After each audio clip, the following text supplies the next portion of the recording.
Thank you, everyone, for taking an hour out of your Vegas evening, ignoring all the sparkly things to come talk to us about security and privacy. So, without further ado, let's introduce the panel. Shaked Ilan is VP of Security and Research at Firedome. If you could take a minute to introduce yourself, please. Yeah, sure, guys. Hi, everybody. Nice to meet you. I'm Shaked. I'll give you a little bit of background about myself. So I think I don't have any academic background. I never finished high school. I got kicked from 4 different schools. When I was a teenager, I used to be a penetration tester and a security researcher. So I came from a really technical cybersecurity background. And then I was recruited to the Army. I served there for 7 years in an offensive cybersecurity unit in one of the intelligence agencies. So I think now it's the first time that I'm really opening up to the market. Last year I joined Firedome. And a couple of months ago I moved to New York. So I'm coming out from the defense bubble to the open market. And so this is my first panel ever, and it's also in English. So I think my biggest challenge here is to try to translate all the cybersecurity knowledge that I have from the product and from Firedome into the privacy, into the market world. So I hope I will have good answers for That'd be great. for the privacy questions. Well, thank you for being here. Thank you. Christian Renaud is Research Vice President of IoT at 451 Research. Yeah, Christian, thank please. you. Thank you all. It's nice to be here to speak with you all this evening.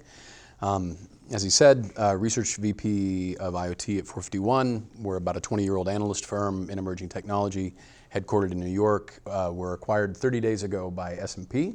So now we're a $65 billion company or something like that. And of course, they haven't told us anything about what's going to happen with the company. But so I run a team of research analysts that cover various aspects of IoT. So we have consumer, we have enterprise, service providers, industry verticals, manufacturing, energy, healthcare, and so forth and so on. And we have, and some things that I'll hopefully get a chance to mention during the panel this evening, we have a good quantity of annual demand side surveys where we go out, for example, and talk to consumers or talk to enterprises about what sorts of things they're doing with IoT, what they're deploying, what the barriers to adoption, those sorts of things. So have some good data I can hopefully share this evening. It's not my data, it's thousands and thousands of response surveys, or else I would not quote it. We're glad to have you. Thank you. Dima Tocar is Senior Product Manager of IoT at Keurig Dr. Pepper. Dima. Hi guys, thanks for having me here. Pleasure to be here. So yes, as John said, my name is Dima Tocar. I am a product manager at Keurig. So probably most of you know, Keurig is a coffee company at heart, right? So a CPG company.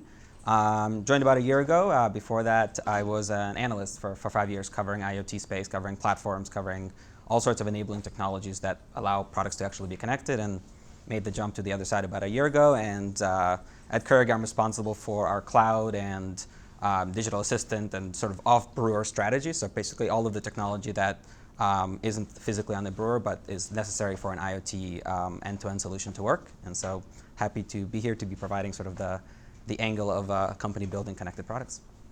Thank you, Dima. So panel, as perhaps a bit of a preview of the conversation to come, if I could ask each of you to give us a lay of the land. It's early 2020. What should we all be thinking about in terms of security and privacy in IoT? If we could start with you, Shaked. Yeah, sure. So like the way I think about it is that, first of all, we need to differentiate between the consumers, the smart home devices, and the industrial and enterprise area. Because with the smart home devices, mostly we're talking about the kind of threat, so it's more about privacy, right? It's about spying the users, stealing their personal data, asking for ransoms, and so on. But with the industrial part, the privacy is more about IP and not stealing intellectual property of the company or from the factory. But it's more about direct cost, direct losses. If there is a robotic arm that now it's being disabled, or even a temperature sensor that now is lying about the temperature and it can destroy an entire production line, that means that there's millions of dollars of losses for that factory, and who's gonna be taking the guilt for that? So this is a different kind of threat in the landscape, the way we see that. If I can just build on that, I completely agree. I mean, obviously the criticality in security and privacy in boomable industries, oil and gas, energy utilities, construction, mining, is a different problem space necessarily than the consumer space. What we're seeing more on the consumer side is an increasing awareness, sort of the water temperature rising around who owns my data, who can listen in. Obviously, there's been a lot of bad press around Amazon Echoes, listening on your conversations, training data, that sort of thing. So it's becoming a barrier to adoption without getting out in front of it as a provider of those technologies into the consumer space, leading with that message to essentially eliminate that roadblock in the sales cycle ahead of time. And consumers are getting more savvy about it.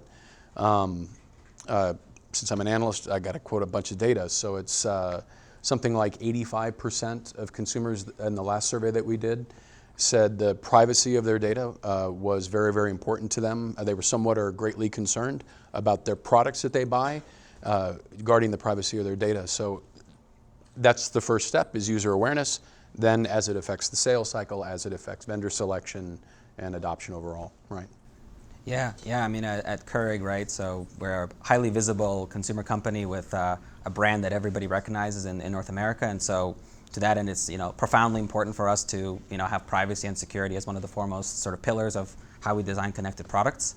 And so we spent a lot of time thinking about not just what the features of the product are, whether they're for consumers or for Keurig as a brand, but really about how we protect consumers and give them control over control and visibility and transparency into the data that we collect, and how we use that data and who that data is available to. And so that's sort of the privacy side of things, where you need to make sure that you have consent for the kind of data you collect. And beyond that, privacy, you can't really have privacy if you don't have security, right? So if we can make promises about how we store the data, what we do with it, but if we can't secure it and if we can't prevent it, third parties or unauthorized users from accessing that data, then those promises kind of go out the window, right? So from a Keurig perspective, I think as a product manager, my role is really to make sure that we understand what the implications are of going from a CPG company to a connected product company, and have the right level of trust with consumers about connecting products that they're going to be using. But also within the organization, it's about data controls policies and other internal processes that are cross-functional, that are just as complex and just as important as the things that actually go into the connected product. And so I'd say probably spend more of my time in some aspects, especially leading up to important checkpoints, working across the organization to sort of help everyone understand what their role is and make sure that we've got everything figured out, so that we have a good story, but also we have sort of process and documentation to back everything up, so that we can make sure that everyone's informed and they know what their role is. Great, thank you. So audience, we'd like to make this as interactive as we can. So if you have a question, please raise your hand whenever. If you have a really good question, jump up and wave your hand in the air. We'll try our best to get it answered. So we're going to focus in on privacy first. So I think a lot of us have heard a bit about the regulation. Some of it new, some of it not so new. So what I'd love to do, and if Christian, if you can take the first shot at this, talk about the regulation that's shaping our landscape here in 2020, and particularly how it's being implemented or applied. Right. So obviously it's not harmonized globally, right? There's a lot of different implementations. There's GDPR. There's been some abortive attempts in the States to get things going. I think you had some additional comments, so I'll probably hand it to you in just a moment. I have a tendency to assume that the regulatory framework will follow practical implementations, but if they try to lead that target and put a bunch of strictures in place, it will impair growth and innovation in the market. We've seen that happen. We've seen a lot of challenges out of GDPR implementations, obviously, so far.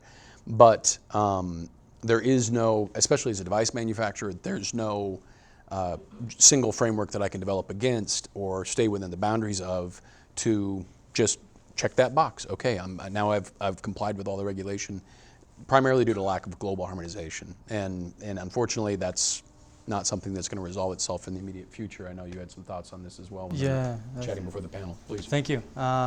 So actually, I want to talk about more this CCPA Act, because first of all, it's done very good for Firedome, but nothing like having guaranteed demand. Good regulation. And this is why, because I think one of the key points that the law has introduced for consumers is among many things, is the right to seek damages, right? Which means for consumers that now they can take civil actions against companies if their data was to be exposed or leaked by hackers or by a breach and so on. And we're talking about fines for up to $750 per consumer per incident, which means extinction level event for some companies. And the way to countermeasure those kinds of potential lawsuits or breaches or attacks is by, as the law says, having adequate security controls.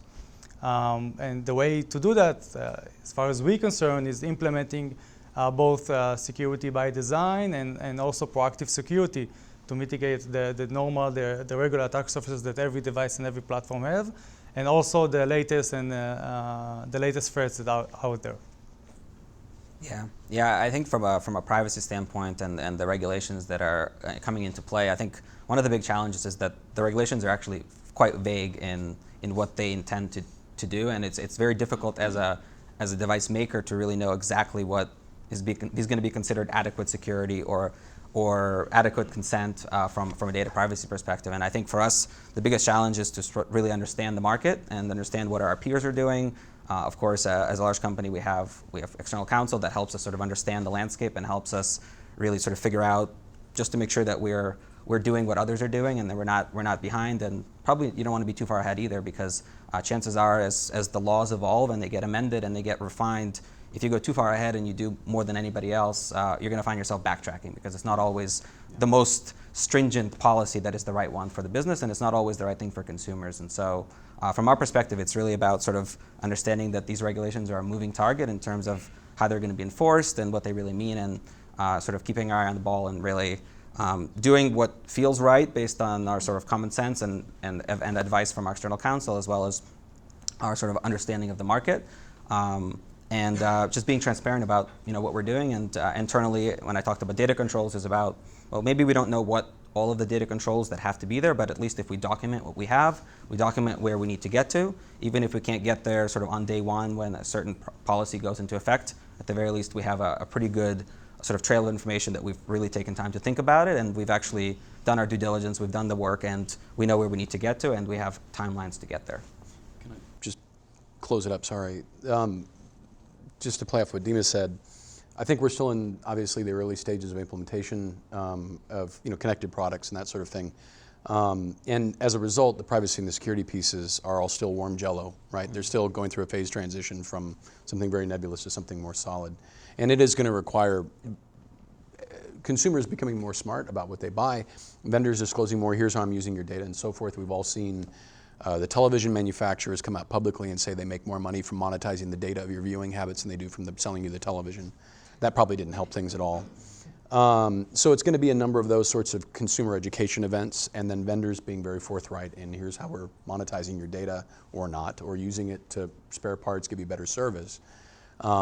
And it's going to be a gradual education process, and then regulation will trail that, hopefully not be too prescriptive and impair, again, that innovation. Yeah, and to tack onto that, I think most consumers are fine sharing certain types of data as long as they see where the value is for them, right? Not for the manufacturer, not for a third party, but for them. And so ultimately, if your user experience, your user interfaces, the way you interact with users is clear about why you're sharing location data or why you're sharing certain types of data and how it benefits the consumer, then you're in a much better place, because then folks have to actually feel like they have a choice as to whether they want to engage in a certain feature. And so in some cases, there's inevitable, if you're buying a connected product, you have to collect certain types of information in order to have it be connected. So there's sort of education that's needed there, but sort of for the extra information that's collected, as long as it's pretty clear as to why you're doing it and what features it actually helps run, consumers feel much more at ease with sharing it, because they feel like they chose to do it rather than they were told that they had to. Right.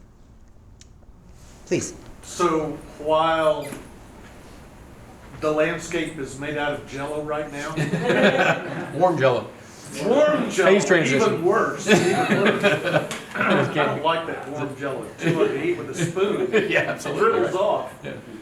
How long do you think it'll take before the jello gets a little bit cooler? Let's put it that way. Are we looking at a 5-year window, do you think, before things start to firm up, or do you think it's as long as 7 to 10 years? Can I want me to jump on that one? In a perfect world, it'd be a lot sooner than that. I think there's going to be. I think there's a cause and effect relationship. That, if you get another few high-profile breaches or leaks of data, and whenever somebody pops in and grabs all the Amazon recordings or something like that, there's going to be an uproar. Things are going to be accelerated, obviously, because there'll be far more popular sentiment against, or a lot more visibility in education. Hopefully it doesn't come to that. It doesn't require a precipitating event to cause people to do the right thing. Left to their own devices, I mean, I have decommissioned lots of IoT devices in my house that predate what we would consider to be just very meat and potatoes, security protocols, right? I mean, just encrypt the data stream coming off the camera, please. I think we're to the point now where security and privacy is table stakes. If you go down to the floor, everybody's got a little secure checkbox on their booth, right? You never ask them, or when you ask them what that is, you're going to get 50 different answers of what they consider secure. And I think that's part of what we want to talk about tonight is taking a more systemic approach, a more holistic approach. But from a regulatory point of view, how long do you think it's going to take them? It's going to be ongoing. Well, I know it'll be ongoing, but before we kind of have less than something that's a little cooler than it is now as far as the Jello. Is it going to get prescriptive and something that you could design against? Probably not. I mean, I think they're going to stay Well, I vague enough. think from our perspective, we'd rather see it performance, not prescriptive. Yeah. Yeah, I mean, sorry. It's got to work its way through the courts, basically, right? I mean, that's ultimately when you're going to know what these standards really mean, right? They've got to be challenged in the court. It's got to work its way through the court and then be modified or not. I think until you see that happen, I think we're all guessing, honestly. I mean, I think if you want to look at other equivalent things like HIPAA, right? Which, I mean, there were some challenges about implementation inside companies and so forth, and a lot of lawyers made a lot of money trying to provide specificity in case law around what was pretty loosely written reg, right? That's one reason I asked the question. Yeah, and I think it's going to be the same thing here, except how are you going to get consumers to stand up in a court and go, you sold my data, you didn't tell me you were going to sell my data, or it was buried in a Well, EULA or right something. now, the way some of the state law is written, they can't bring suit. Okay, thank you. That was a great question, and I don't think we're going to firm up the warm Jello regulation. I love it. Let's grab a beer after this. But let me ask the panel something actually related. So one force that's shaping our response, particularly on privacy, is regulation. Another thing, based on the conversations we're all having, seems to be consumer expectations, right? So to what extent do you see changes and to what customers and consumers are expecting and perhaps ways of differentiating in the market? Yeah, so I won't repeat what I said earlier about sort of consent, but I think one thing that's happening, I think, in a recent trend is consumers, with all the breaches being so public, consumers are becoming more educated about what kind of data can be collected and what kind of data is collected. I think if you sort of rewind the clock, even I think 3 years, 4 years, I think a lot of people would have trouble understanding what kind of data could be collected and why would people care about privacy, because it's like, it's information that's not material to me. It must be something internal to the smartphone that I'm using or internal to the device. Consumers are much smarter about sort of having an opinion on whether they're okay or not sharing certain types of data with a third party, and I think that's probably the biggest evolution is consumers are now asking questions about privacy and security, and I think consumers probably still conflate privacy and security oftentimes, and that's why the secure box is really not as interesting, I think, to consumers as a private box, but it's, I think, much more difficult for vendors to sort of define what it means for something to be private. But I think it's sort of a catch-all phrase for anything that's about protecting something that the consumer doesn't want to be shared with somebody other than the company that they've chosen to share it with.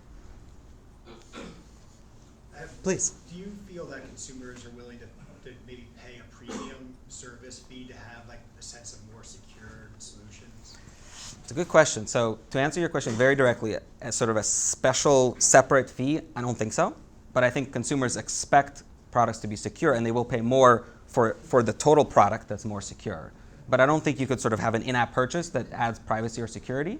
But you can certainly demand the premium for a product that has been tested and it has some kind of maybe third-party verification, or it's a brand that has sort of a trust behind it. And I think probably for consumers, it's that brand name that really matters. I don't think they're going to look into the regulations or the specifics of how you secure the data. It's just simply too technical. But they will, if there's a brand that has sort of a track record of being kind of loose with privacy, we won't have to name names here, but you kind of know what I'm talking about. And then companies that have sort of been stringent about how they talk about their privacy policy. It's not just sort of a legalese page on their website, but they actually talk about privacy in app or in other sort of touch points. I think that scores those organizations a lot of points in sort of being able to sell their products as truly private and secure products. Let me ask a follow-on question to that.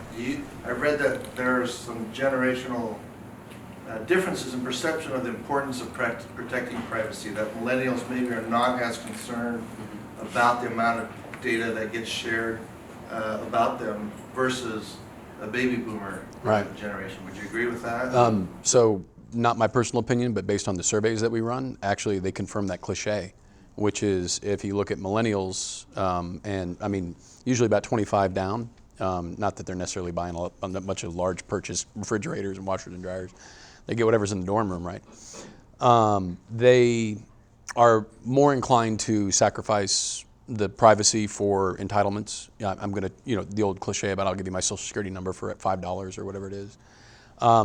Whereas we see far more concern about privacy and security and awareness of that amongst the older and generally more affluent buyers of consumer products from the surveys that we run anyway. That's been a consistent trend for easily the last 3-4 years, quarter by quarter. Have you seen anything? Actually, one of the things that IoT companies came to Firedome and asked us how we can help them protect their users' data. So one of the solutions that we came up with is to give the key, the encryption key, to the user. Meaning that as long as the user is using the device or that they have the subscription for the service that is registered to, the vendor can use the data. And the data will be stored on the vendor cloud, but as long as the user is using it, the data is unencrypted and he can use it. But the moment the user decided to close the subscription or throw away the IoT device to the trash, for that moment on, the entire data is encrypted and the vendor have nothing to do with it. So that's how he can tell his customers, his consumer, the end customer, how he can protect his customers' data and personal information. Sorry if I can just also jump in. Something else occurred to me while he was answering. This is a great time that we have, and that things that we didn't have visibility into from a data perspective are now visible to us. So it gives us all sorts of affordances on spare parts depots and labor, and all sorts of great visibility as a device manufacturer especially. I would have killed when I was still on the vendor side to get visibility into especially things that would be disintermediated by retail channel, where people aren't necessarily registering all their products. At the same time, everybody's experimenting with new business models by the drink, by use, things like that. And they're doing that by taking the data and innovating internally, lowering their operational costs, which allows them to have that sort of business model. There's going to be a trade-off of, hey, you want this device and you want this, we're offering it with this business model or this offering to you. I was actually at a CES and my kids broke our carafe in the fridge, the glass carafe, and they bought a new one off Amazon without asking me. And I got home and I took it out of the box and it said, connect me to the Wi-Fi network. And it's a water carafe. Because it wanted to reorder its own filters. And I'm like, the hell with you. I'll order my own damn filters. You're not going to connect. I don't know anything about your security posture. And the kids didn't even think twice. It was the default. We're just going to order connected whatever.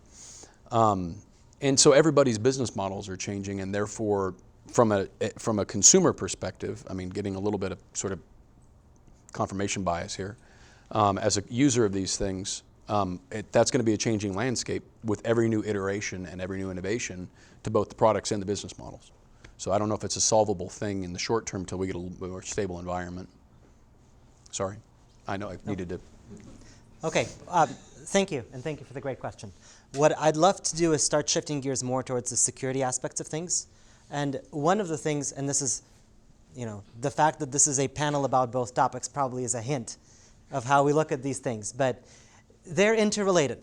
And so what I'd love to hear is the panel's view on how security and privacy can really reinforce each other, or potentially in the converse, if one is not done right, how it might adversely affect the other. And Shaked, if you could take the first stab at this. Sure.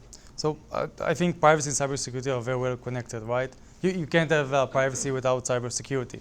And let's say, for an example, if you have a security camera, and this security camera was to be hacked by an hacker, and now the hacker is spying over the user. That means that the user's privacy was violated due to inadequate cybersecurity measures that the manufacturers implemented. And the way to ensure cybersecurity through privacy is to implement the best practices that you currently have in the industry, right? The standards, the framework, the security controls, and also the kind of proactive security in order to fend off all the constantly evolving, dynamically evolving threats. Altogether, that's how you can ensure that. If I can dogpile a little bit. So I think it's a differentiator. I think you had a question earlier about what can vendors do, and getting out in front and being a brand that says, here's how we're going to secure your data, here's the privacy pieces. And to what he said about you have to be secure to be private, so here's how we're getting out in front of that, and here's what we're going to do with your data. Dima's point about doing that in a user understandable way without burying it in this big long EULA that nobody's ever going to read. And saying, here's the data that we collect and here's how we use it. And that's how we actually offer this service or offer this product for the price that we do and the capability that it has. I think that's critical, and that's going to be a fine art. People that can actually put that in user digestible terms is going to be a high demand skill set in the near future. One time I was CEO of a security company, and I talked to somebody, and the analogy they used was the E. coli outbreak with cabbage back a few years back, if you remember that. And the farm that originated from was like a 8th generation farm or something like that, and they were out of business by the end of the week. It was a brand killer. And that's the same situation, which is, and I hate selling out of fear, and I'm not selling anything, so I'm not, but all you need is one good leak and breach of security, and the brand's dead. Right? Everybody's going to remember you as the people that, yeah, your reputation's toast and it's too competitive of a market. So leaning forward into it and saying, here's how we're proactively getting out in front of it. And yeah, we might cost more, but it's because we didn't cheap out on maybe hardware encryption or protocols to back in on securing the cloud. It's critical to stand out from, quite frankly, the back of some of these halls where you get back there and there's 500 vendors selling 100 products each, and you have no idea what the provenance or the security framework is for all of that. It's not a commodity thing. It's definitely still a bespoke thing. Sorry. Yeah, I think that's spot on. And I guess to add to that, I think when you start to figure out what your privacy sort of posture is going to be and what your security posture is going to be, it's important to think about not only what data you're collecting, but why you're actually collecting that data. And so I think it's very easy in an IoT world to collect a ton of data about lots of things, right? Everything has lots of sensors. Smartphones have tons of sensors. You can pretty much collect any kind of information that you want. And it's easy to say, oh yeah, let's collect it. We'll figure out what we'll do with it later. But the problem is when you do that, and you have to assume that you will get hacked, right? As from any kind of company has to assume that they will get hacked, and they have to assume that all of the data that they store is going to be leaked. And you have to assume that, and you have to have a plan for that. So the best way to protect yourself against that, assuming that will happen, is to only collect what you truly need. All right, so don't collect information just because it might be useful in the future, or because somebody might come to you and ask you for a cool feature, and you don't want to tell them that it won't be ready until you sort of update the device. Really think about what you're collecting, why you're collecting it, and where you're going to store it. So, right, are you going to store it on the device? Does it need to be on the device?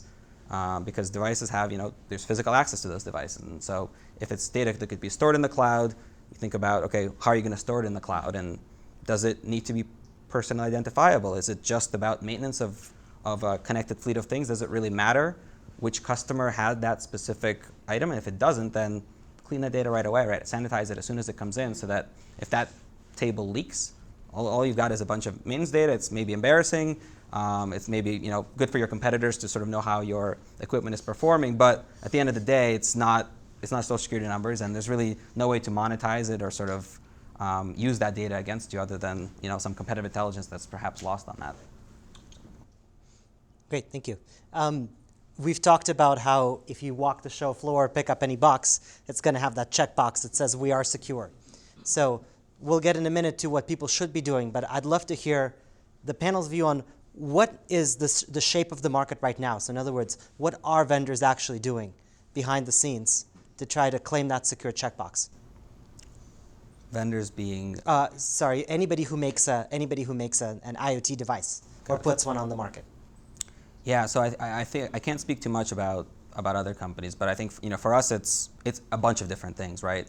And we don't have any commercially available products on the market today. But when we think about security, it's multi-pronged, right? So first it starts with what what is considered adequate to you, and it sort of goes back to the privacy regulations, but it's more than that, because some security breaches don't necessarily affect the user's privacy, but there are things that you want to avoid at all costs. And so it's really understanding what's adequate enough, right? You always have, you can't have enough security, right? You can always spend more money on security, you can always spend more resources on security, and so you have to find like what's that happy medium based on perhaps the vertical that you play in, the expectations of your consumers, maybe the price points, maybe the countries to which you sell, and you have to determine what's adequate. And then, so that's one angle, and you have to really start there, because otherwise, if you engage with vendors that are going to help you, if you engage with third-party sort of penetration testing companies, whatever your approach, if you're going to have in-house teams that focus on this, you have to give them direction as to what you're trying to reach to and what's good enough, and sort of where, well, as a product owner, will you sign off and say this is good enough to release to the public. And so it's multi-pronged, right? It's in-house expertise. It's working with companies that focus on security, because we'll never have enough in-house expertise to rival those companies. And it's a sort of third-party penetration testing, and not just once at launch, but ongoing, right? Ongoing, and you have to figure out what the cadence is based on changing landscapes, new zero-day vulnerabilities that come out. But it's an ongoing process, and you have to continue to monitor your sort of security posture to ensure that things that you didn't catch initially, you might be able to catch them later on, even if you're looking at the exact same data set. Yeah, walking the floor and everybody in their check boxes. I think at least when we ask them, what does that mean? You get different answers, apples, oranges, and kumquats, and they'll just sit there and go, oh, we encrypt everything, or some people are more adept at that. I am, as Dima, naturally concerned about, frankly, smaller companies that say they have a robust security infrastructure, because it does require, it's an arms race. You have to have ongoing pen testing. You have to have a hardened environment. This is the reason we see in our surveys more people leaning towards partnering with commercial IoT platforms versus building in-house. It's just mainly because you guys might get, you have a team of people that are focused on doing this for hundreds of customers versus a company that's doing it once and figuring it out as they go. So there's something to be said for trigger time and people who are actually supporting multiple deployment environments and can see threat vectors from different angles. Not that I'm on a commission from Ayla, but it's just common sense. And so we've been watching, we've been tracking on the surveys adoption of commercial IoT platforms, and it started out very low, and most people were rolling their own at home or with their own internal teams, and then it's just very rapidly shifted over to use of commercial IoT platforms. Primarily, not only feature functionality and just time to value, because you're not reinventing every feature from scratch again, but really it comes down to security, because you don't know what you don't know the first time you're doing these things on the IoT platform side, and somebody who's had hundreds of customers, they've been exposed to all these different threat vectors, they can address that a lot faster. But that being said, there's obviously a continuum, and it depends on the criticality, if it's a camera versus a thermostat or something like that. Connected speakers are obviously a big threat vector. So I don't know if you wanted to add anything. Yeah, sure. So the way we see it is that the industry is shifting, right? Shifting very strongly towards security, the IoT industry. And just to give you an example so we can understand it better, the way we look at it is, take a look at the PC world, right? Endpoint security, antivirus, everybody has in their PCs. Personal computers, servers. Today, security is a must. Every CISO, every enterprise, and even the personal computer, and my father understand that. And just to give you an idea of what I'm talking about, let's take a look at Microsoft. Even they built Windows, right? And it's by design, highly secured. Microsoft is doing that. But on top of that, they're shipping Windows Defender, which gives them the proactive security, and they have like real-time protection for Windows on top of their security, static security by design, or the security assessments that they're doing, the penetration testing. So that's a good example. So we see the market changing, and personally from Firedome perspective, when I joined the company, so last year, where we were talking with prospects and companies, they didn't have a position or a role in the organization that is responsible for the security of the connected products. But today, almost everybody has, all of the sudden. It's been almost a year. So it's a huge shift. And I think that the main question is when this security gap will, between the PC world and the IoT will close. And personally, I think it will be in the next 2 years. It's going to be, now this is the big boom, and everybody are changing and shifting. So I think the question for the IoT companies will be, who will gain the additional benefit of being the security leader in their market? Because then they can increase their market share very rapidly. As you said, being proactive on the business aspect and also being proactive from the cyber aspect, meaning increasing the sales and increasing the market adoption. That's how we see it. So thank you. So it sounds like we heard about a lot of responsibilities if you're bringing a new product to market, a lot of fragmented landscape, regulations being understood, potentially some things that can help you. But generally speaking, and just in closing panel, let's say I think a lot of us are here in this room because we either have an IoT product in the market, we are building one or thinking about building one. So if you fall into that camp, what's your advice? How would you recommend, in terms of best practices, that you think about security and privacy? And in short, what should we do? I'll start. I think engaging with experts is something that I would really recommend. I think security is a complicated topic, even for technology companies, right? I think Shaked's example of Windows and Windows Defender is interesting, and it's kind of funny because, right, they've actually determined that there's a marketing value to putting a separate app that's called that Windows Defender, right? Because they could have built it into the product.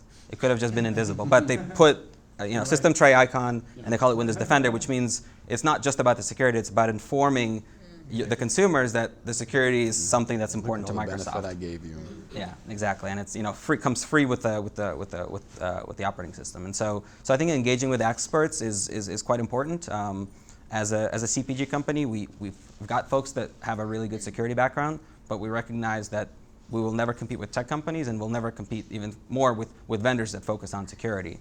And so for us, it's an interplay of, here are the things that we're going to do ourselves to make sure that we are sufficiently secure, but we'll always engage sort of an independent third party, whether that's a vendor or consultant, a security company, to help us make sure that we're not just sort of looking the other way when there's something that we should be finding.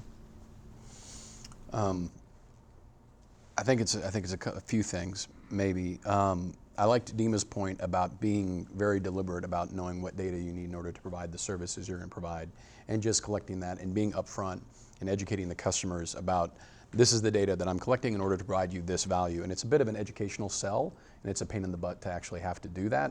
And one could argue that the consumers are not sophisticated enough to understand that trade-off. But having spent Q4 last year buying a whole bunch of new appliances for my own home, I can tell you there's still a lot of room for improvement there. As far as what's disclosed and what data you're going to be taking and what you're going to be doing with it is still definitely not where I would like it to be as a consumer. But it might be fine for non-research vice president of IoT types. But I think it's an opportunity to set yourself aside competitively. I think we talked about that, and getting out in front of it and differentiating your brand. And we thought about this, and we are providing you these services in a very secure way. And this is how we go about doing that without getting into the nuts and bolts of it. I think that can be actually the Windows Defender brand enhancer if you get out in front of it. And could you charge more for that when you build that brand equity? Yeah, indirectly, yeah. But it's going to take a while to build that brand equity, right? I think, yeah, maybe that's it for me. Yeah, I just kind of want to add one more thing I thought of as Christian was speaking. I think the other thing that I think is valuable is to really think about sort of separating out various features for which you need to collect certain types of data, and giving consumers some choice. It's not necessarily, I mean, some products it's kind of a binary choice, but for a lot of products, they can be functional IoT devices without requiring the consumer to share all of the types of data that could potentially be valuable to them. And so if you have the opportunity to give them a choice, I think even if it was just from a marketing perspective, even if they're still going to choose, I want to share all of the above because I want the full suite of features, just presenting that choice to a consumer is, I think, a really powerful way to make the consumer feel like it's not just data collection for the business's sake, but it's really about providing some kind of value to the end user. So I think that more and more IoT companies are, as you said, understanding that even if they're a technology company first, they don't have the necessary expertise or the necessary resources, even if they have the expertise, to implement the right security. So they're approaching the outsourcing those requirements, these needs. So I'll say, like, the way we look at the world, we split it into two different layers, right? The security by design, which is part of the development process, where you take a consultant that will help you build the architecture to be as safe as possible, to do the penetration testing, the vulnerability monitoring that you need for the packages that you have installed on the device. And I'll give you an example for a company that did it, and that's why you need the layer 2 of the proactive security of the devices that have already been deployed. That's where you need the real-time cybersecurity and monitoring and management capabilities. We did a security assessments for one of our clients for a product that is already being produced and being sold on Amazon. And after it went through all the tests, we discovered that this device it's an American company, right? Communicating to Chinese IPs, Chinese domains, and to even those leftovers of domains for one of their competitors. Because the factory in China produced the same firmware, the same basic firmware for a couple of American companies, right? And they didn't even know about it. And it passed all the QA, all the penetration testing, everything, because that's not what they're looking for. But only if you take a look and you provide the real-time monitoring for the device already been deployed, that's where all the vectors are being discovered, or the faults. And that's why you need the two layers, and you cannot skip on each and every one of them. Just real quickly, one thing that you brought to mind is I've seen a handful of implementations from connected products companies where they actually used the secure by design to facilitate onboarding, device onboarding, because it's always do you want to attach this device's proprietary Wi-Fi network and then connect it to your Wi-Fi network, and there's all that onboarding thing, which is what people in my business call the spousal acceptance factor, which is how quickly can I get this on my home network securely and so forth. And so they've built that now in with systemic thoughts about how am I going to secure this infrastructure, how am I going to pair it to maybe other hubs in the house.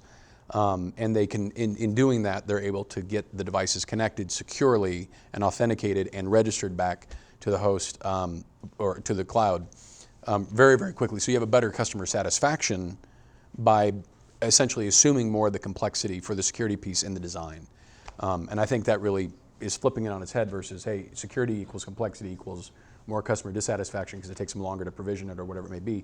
You can actually flip that the other way around. It just requires more work on your side from an implementation perspective.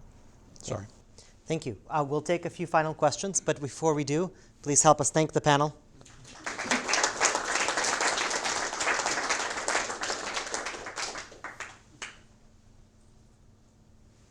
Yeah, I'm wondering what role there might be for third-party verification. And my reference point is I work in energy efficiency.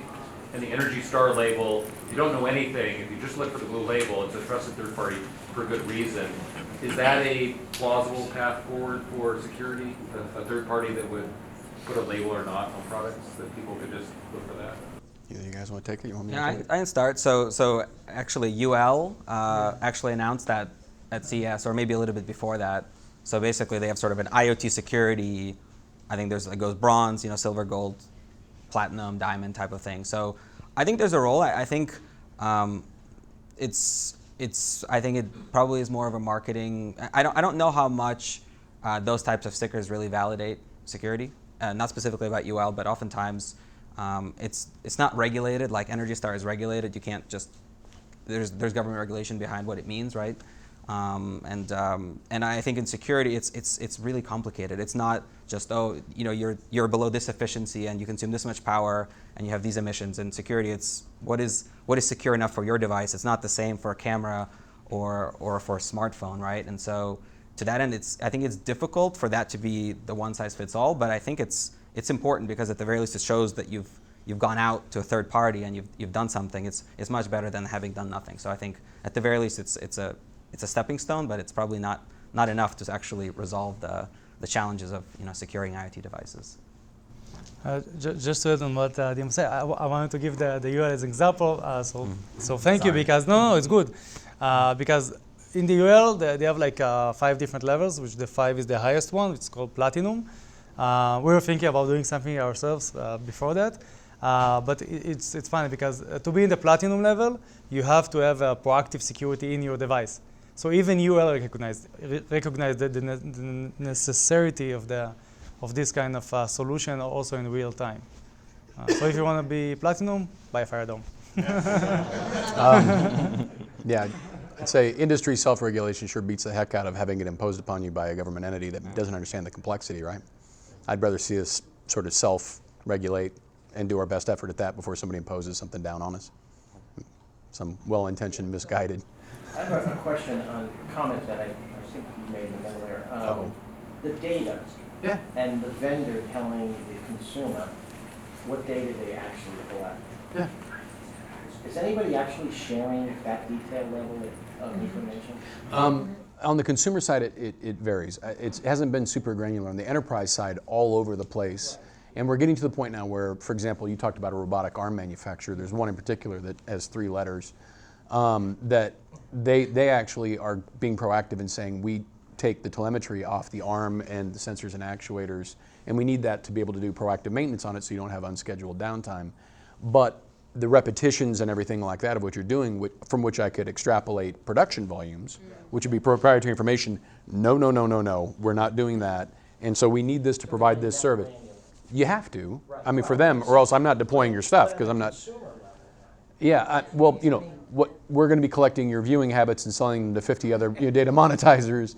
Probably not something you want to lead with. But you know, we collect this data to provide this service, just declaratively, and that wasn't in any of the EULAs that I clicked through for the apps for all the smart devices I bought in Q4.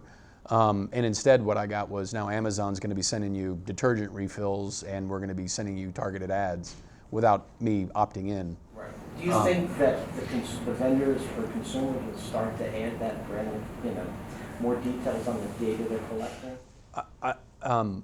To the gentleman's point about demographics on who's buying, as you get more sophisticated consumers that are expressly demanding that or want to know that, I mean, ultimately, in a very mercenary or pragmatic way, if it's a barrier to sales, I'm going to take that rock off the racetrack, right? If security and privacy is, I'm going to try to get out in front of them and say, here's the data we collect and here's why. And we need this in order to provide this service. Otherwise, we can't provide the service and you shouldn't have bought a connected device. Okay, I'm sorry. So to follow up to that, so I have the device and I decided I don't need it anymore. The data now is... Yeah, to his point about what happens, what happens to that data, it's encrypted, so the key, maybe I have the key and it's laying in the cloud somewhere, encrypted. But I don't get to see my data anymore. Or yeah. Is that something that's coming where that data now, I own that data? Well, yeah, I mean, yeah, the right to GDPR, right to be forgotten and so forth. Yeah. Again, well, I want to go beyond lacking harmonization. Hey, my data, I created it. And you and I are on the same page there. I think if you took the water temperature of the broader consumer market, I'd say most people aren't aware that their data is persistent and being used, and if they stop using that product. I had a IP connected pet feeder and the company went out of business, and it had a video camera and everything like that. They went out of business. It's a brick now. What happened to all the data before then? I'd like to know. Was that an asset sale? Does somebody else have that now? Did they take video feeds off there and keep those recordings? Nobody ever contacted me. I didn't even know they went out of business until I tried to plug the thing in when I was on vacation. So it's, again, we have a maturing, increasingly more informed consumer base, and it's becoming a component in sales and vendor selection. And so I could think your question was, how much of that do I need to lean forward and push and say, hey, this is what we're doing, here's what's going to happen. If anything happens, you get your data, it's your data. But I don't know if consumers are necessarily, other than GDPR and the right to be forgotten, I don't know if necessarily it's a purchasing criteria of where's the data, is it my data? I'd love that with my identity all over the internet. It's not going to happen, right? Okay. Sorry. Thank you, everyone. That's all the time we have. Please feel free to come up and continue the conversation. As you can see, none of the panelists are shy of talking about this stuff. But yeah, thank you all for coming, and please enjoy the food and drinks.